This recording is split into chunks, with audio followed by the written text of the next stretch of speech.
우리에게 주시는 하나님의 말씀은 데살로니가전서 5장 12절로 24절까지입니다.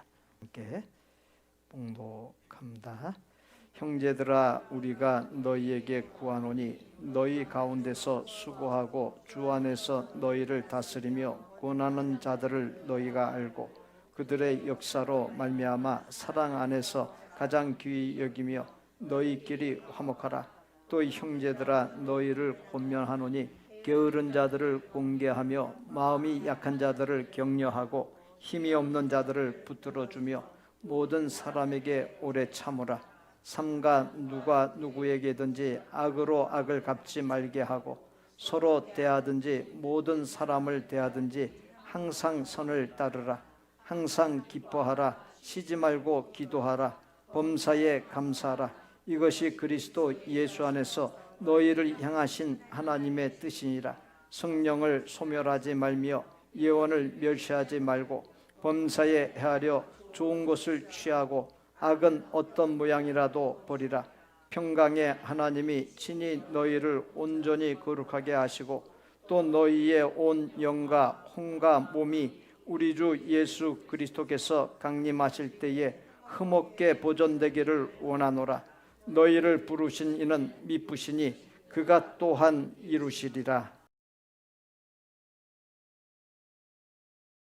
도끼와 톱과 망치가 서로 힘자랑을 하고 있었습니다.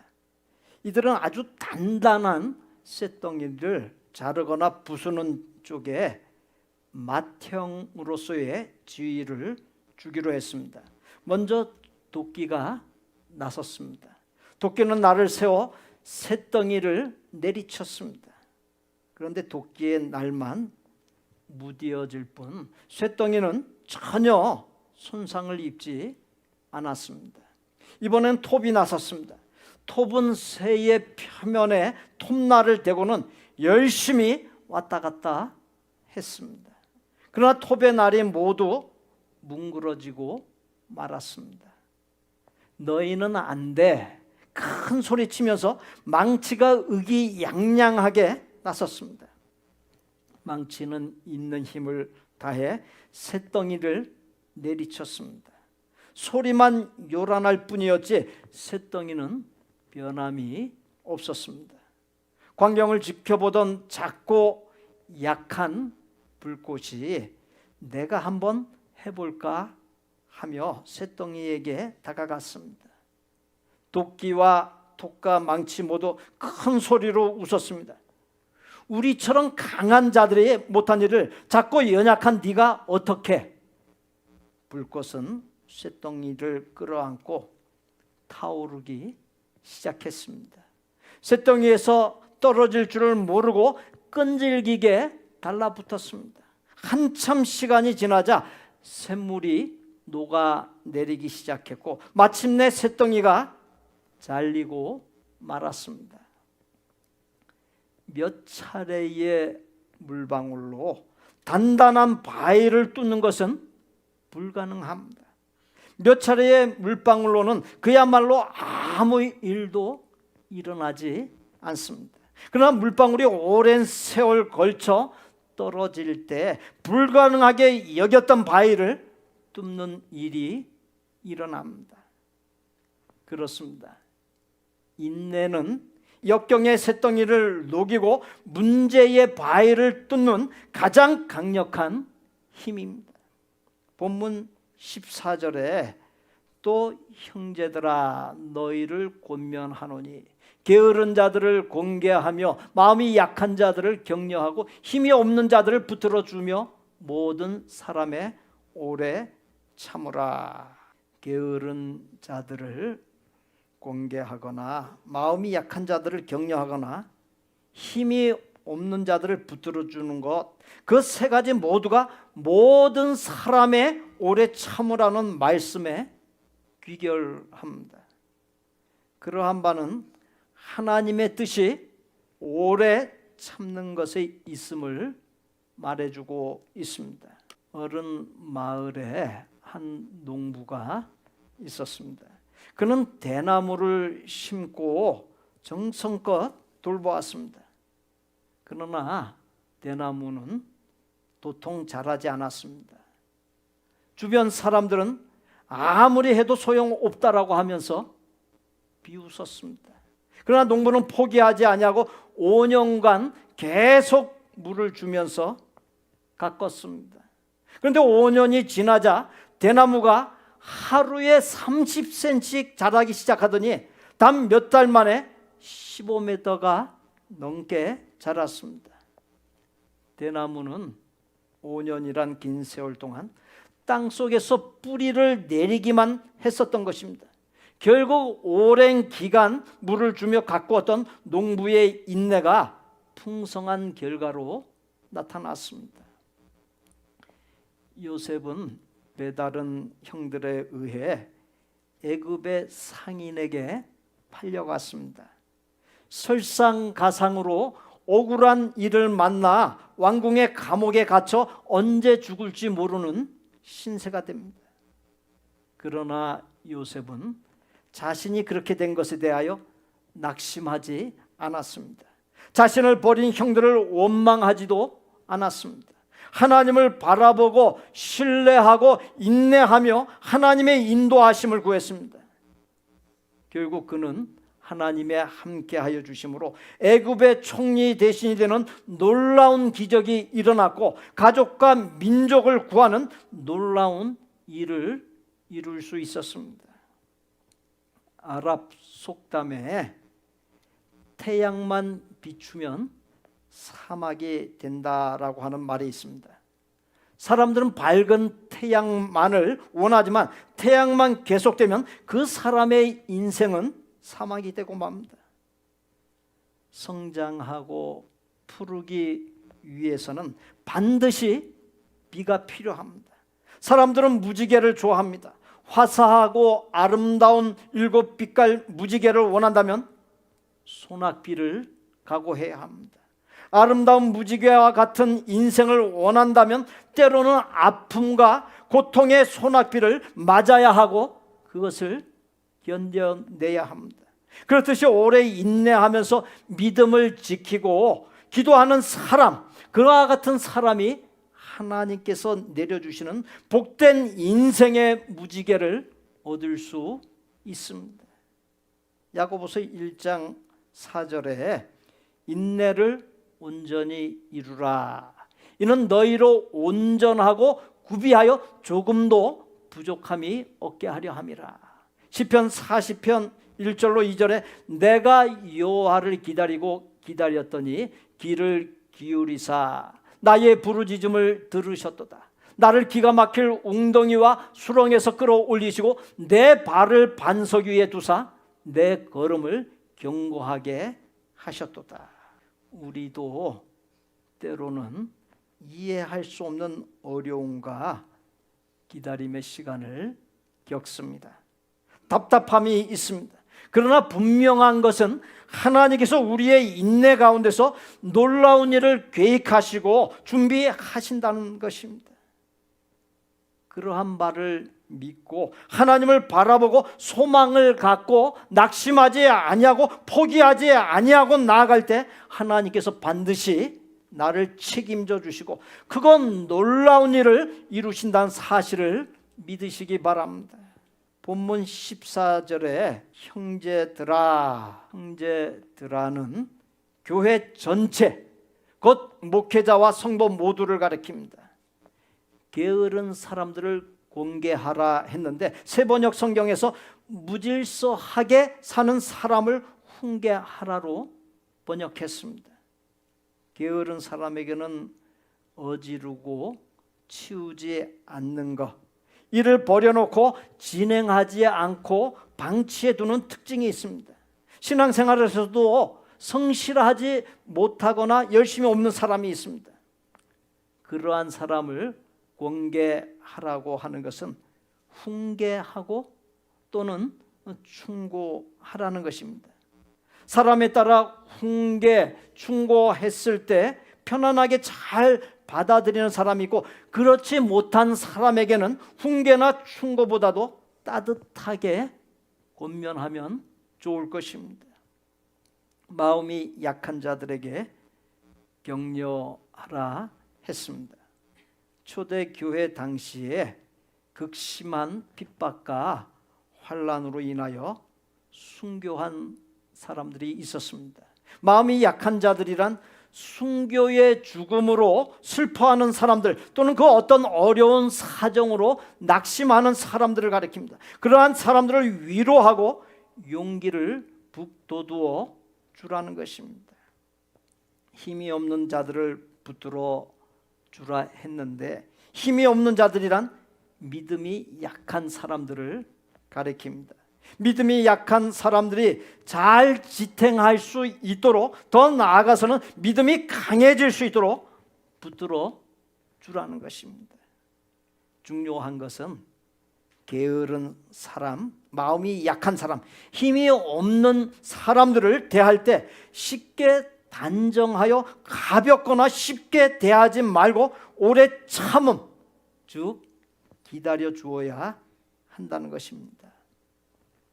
상담사가 상담하러 온 내담자를 대함에 있어서 중요한 것은 상담사가 내담자의 이야기를 충분히 들어주는 것입니다. 그리고 내담자가 문제의 해결 방안을 스스로 깨닫도록 도와주는 것입니다. 그처럼 상담사가 상담을 잘 이루어가기 위해서는 내담자의 말을 끝까지 인내하면서 들어주고 내담자가 문제의 해결 방안을 찾을 때까지 기다려주는 인내가 필요합니다. 물은 100도에 이르지 아니하면 결코 끓지 않습니다. 증기기관차는 수증기 게이지가 212도를 가리켜야 비로소 움직입니다. 99도, 211도에서는 절대로 어떤 변화가 일어나지 않습니다. 고작 1도 차이일 뿐인데도 말입니다. 시험도 1점 차이로 합격, 불합격이 갈립니다. 올림픽은 불과 0.01초 차이로 메달 순위가 바뀝니다. 저는 그 1도 그리고 0.01초를 인내의 결과라고 말씀드립니다. 에베소서 4장 1절로 3절 말씀입니다. 함께 봉독합니다. 주 안에서 갇힌 내가 너희를 권하노니 너희가 부르심을 받은 일에 합당하게 행하여 모든 겸손과 온유로 하고 오래 참음으로 사랑 가운데서 서로 용납하고 평안에 매는 줄로 성령이 하나 되게 하신 것을 힘써 지키라. 우리의 복된 교회 공동체를 이루어가는 데 있어서 중요한 것이 성도 상호간 서로에 대해 진중하게 기다려주는 인내입니다. 서로를 존귀하게 여기고 서로를 향해 겸손과 온유 가운데 기다려주는 인내의 시간 속에서 서로가 하나님의 사람으로서 아름답게 변화하고 성장하고 성숙해가는 모습, 우리가 하나 되는 모습을 보자는 것입니다. 성경은 바로 그렇게 되는 것이 진정한 성령의 역사라고 선언하고 있습니다. 신라건을 쓴 밀턴은 매우 다정다감하고 정직한 사람이었습니다. 그는 왕당파 부자의 가정에서 성장한 메리라고 하는 여성과 결혼했습니다. 그러나 그녀는 나는 풍요롭고 자유분방한 가정에서 성장했다. 밀턴의 엄격한 청교도적 삶은 견딜 수가 없다고 선언한 후 결혼한 지 한 달 만에 친정으로 돌아가고 말았습니다. 밀턴의 청교도적인 신앙과 삶이 싫었던 것입니다. 밀턴은 인내심을 갖고 아내를 기다렸습니다. 2년 후 메리는 밀턴에게 돌아와 눈물로 용서를 빌었습니다. 당시 메리의 가정은 완전히 몰락한 상태였습니다. 반면 밀턴은 사회적으로 상당한 명성을 얻고 있었습니다. 아내는 모든 것을 잃은 후에야 남편에게 돌아왔습니다.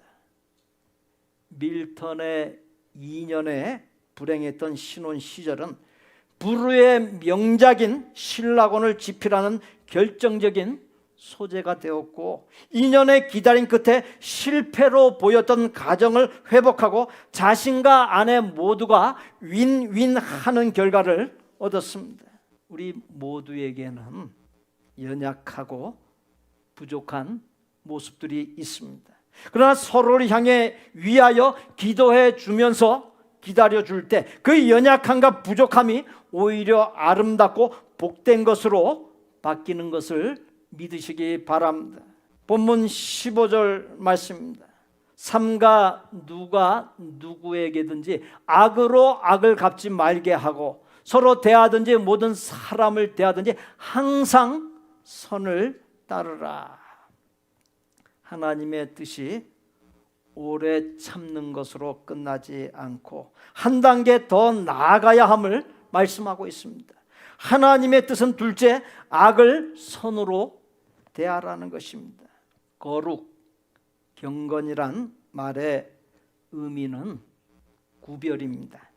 성도는 세상 사람과는 구별된 사람입니다. 성도는 예수님의 십자가 죽음과 함께 죄와 짝하여 살고 헛된 것을 쫓아 살던 옛사람의 죽음을 경험하고 예수님의 피로서 새 사람으로 지음받은 거듭난 사람입니다. 성도는 세상 사람과 똑같이 세상에서 살아가고 있지만 삶의 가치관과 목적이 다른 존재입니다. 불신앙의 사람들은 자신을 위해 살지만 성도는 하나님의 기쁨과 영광을 위해 삽니다.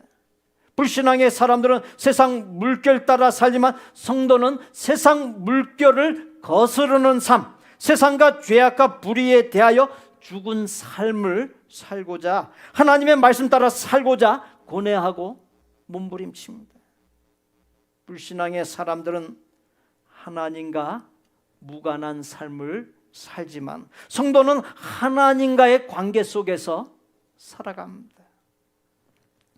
성도는 책임이 주어진 존재입니다. 구별된 생각과 말과 행실을 하는 책임입니다. 또한 악을 악이 아닌 선으로 대하는 책임입니다.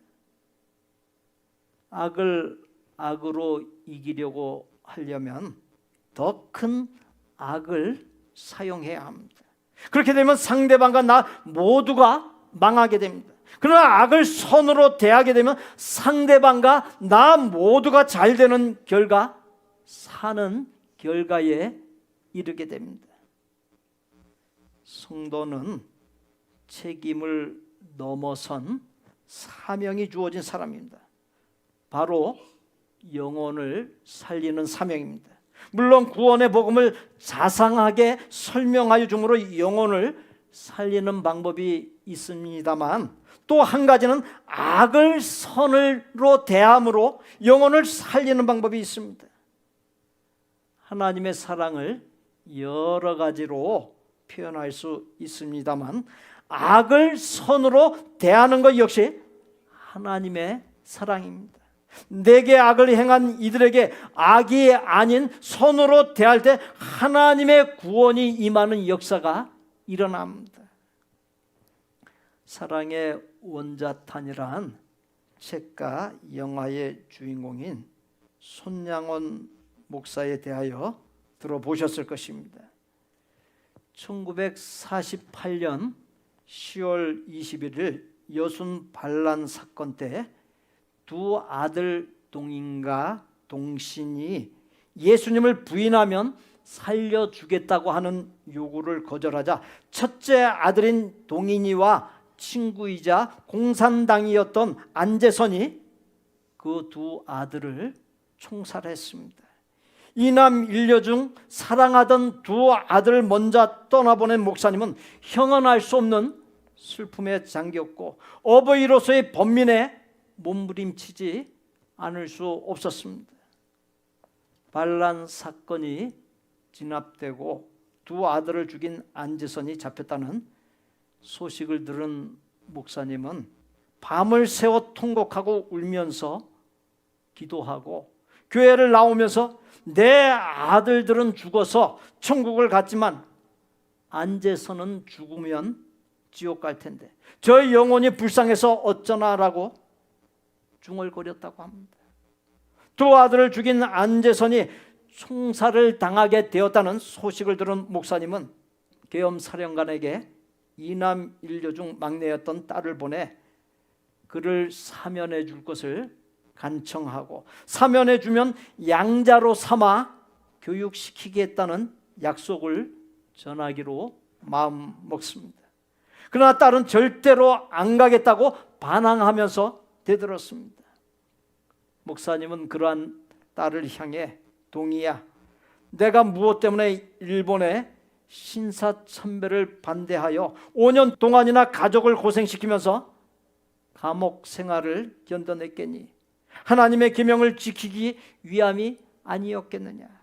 원수를 사랑하라는 말씀도 똑같은 하나님의 명령인데 내 어찌 이 명령은 순종치 않는단 말이냐? 순종치 않는다면 가족을 고생시킨 것도 헛고생만 시킨 꼴이 되고 만다. 동희야, 그 학생을 죽여서 우리에게 무슨 이득이 되겠느냐? 설득했습니다. 딸은 자기 의지에 반해 아버지의 하나님 절대 신앙에 굴복하고는 두 오빠를 죽인 안제선이 처형되기 10분여 전에 처형장에 도착하여 아버지가 두 오빠를 죽인 자를 잡았거든 매 한 대도 때리지 말고 죽이지도 말라 하셨어요. 그를 구의 아들 삼겠다고요. 성경 말씀에 원수를 사랑하라 했기 때문이래요 라고 숨도 쉬지 아니하고 단숨에 말을 토해놓고는 책상에 엎드려서 소리내어 울었다고 합니다. 여수에 있는 손양원 목사 기념관에 가면 목사님이 한센병 환자들의 고름을 입으로 빨아내는 사진이 있다고 합니다. 두 아들이 죽은 후 목사님은 대한민국의 최초 한센병 환자 치료병원인 애양원 교회에서 나 환자들을 돌보며 목회를 이어갔습니다. 그러던 중에 6.25 전쟁이 일어났습니다. 그러나 목사님은 피난을 가지 않고 나병 환자들을 계속 돌보았습니다. 이후 공산군이 쳐들어와 1950년 9월 13일에 체포당했으며 15일간 혹독한 고문을 받았습니다. 동시에 유엔군에 의해 공산군이 퇴각해야 하는 상황이 벌어지자 둔덕동 미평 가수원에서 15일간의 혹독한 고문 다음 날인 1950년 9월 29일에 목사님을 총살하여 향년 49세 두 아들을 떠나보낸 지 약 2년여 만에 순교로 생을 마감했습니다. 도무지 일반인이 이루기 힘든, 찾아보기 힘든 삶의 모습이 아닐 수 없습니다. 그렇지만 하나님과 예수님의 희생, 그리고 손양한 목사님의 희생을 보면서 나의 삶을 돌아보고 나의 삶의 현장에서 작은아마 사랑과 용서를 실천하면서 악을 선으로 대하는 저와 성도님들이 되시기를 예수님의 이름으로 축복합니다. 우리 구주 예수 그리스도의 은혜와 아버지 하나님의 거룩하고 완전한 사랑과 성령님의 교통 내주 역사하심이 인내를 통해 나 자신이 온전하게 되고 또 서로를 향해 오래 참는 기다림을 통해 서로가 하나님의 사람으로서 아름답게 변화하고 성장하고 성숙해가는 성령님의 역사, 우리가 하나 되는 성령님의 역사를 보고 다음 세상뿐만 아니라 이 세상에서도 하나님의 나라인 천국을 풍성하게 누리고 악을 선으로 대함을 통해 윈윈의 역사, 영혼을 사랑하고 구원에 이르게 하는 역사를 이루기를 소원하고 작정하는 아름다운 마음의 성도들과 성도들의 가족과 생업과 학업과 대인관계와 미래 위에 우리 복된교회 신앙 공동체 위에 이제로부터 영원토록 함께 계실지어다. 아멘.